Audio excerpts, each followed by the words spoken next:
Well, I am the seventh of 9 children born to Benjamin and Rachel Hudson, who moved to Nashville from Selma, Alabama, in order that their children might have access to a better education. We were a very, what you would have called, what they now call disadvantaged or underprivileged family, because my dad worked all of his professional life at the Sunday School Publishing Board, which is a part of the National Baptist Convention, USA Incorporated. Most of us were born either during or around the Depression years, and I'm sure you can understand that at that time the last thing people paid for was Sunday school literature.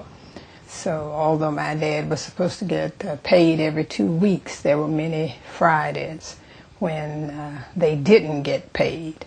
So therefore he had to do extra jobs in order to have food for us to eat. The 2 chairs that you see on my front porch were made by my dad, who died in 1962.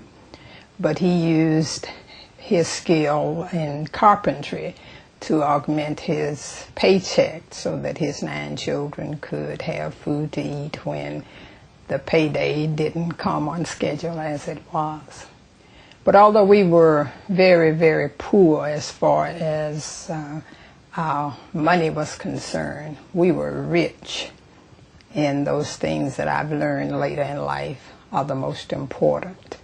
We had parents who were very, very loving and concerned about us, although they were not so doting that they allowed us to do as we wanted to do. We had to study. We had to go to church. We had to play fairly with each other. And we had to extend ourselves and use our talents in the community and in the church. And we realize now that we were very, very rich. We lived most of our growing up years in rented property, none of which had the modern conveniences that we now have. I lived in my first home with indoor plumbing and indoor bathroom after I graduated from college. Before that time, we lived in houses that did not have any of those facilities. And of course, we weren't unusual, because in the black community during the 30s and the 40s and even into the early 50s, most of the people that I knew lived similarly to the way we lived. But we laughed a lot, we played a lot, and music was very important. My dad graduated from Tuskegee. It was called Tuskegee Institute at that time, and he was a member of the band and played an instrument, and that's another way he supplemented his income. He actually taught music lessons to children and maybe even adults.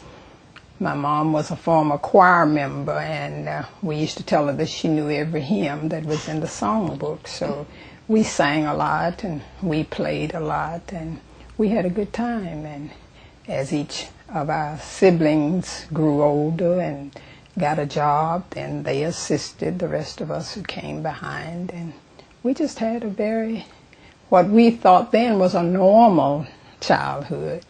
And as I said, although we were very poor as far as our resources were concerned, we were rich in those intangibles that are important.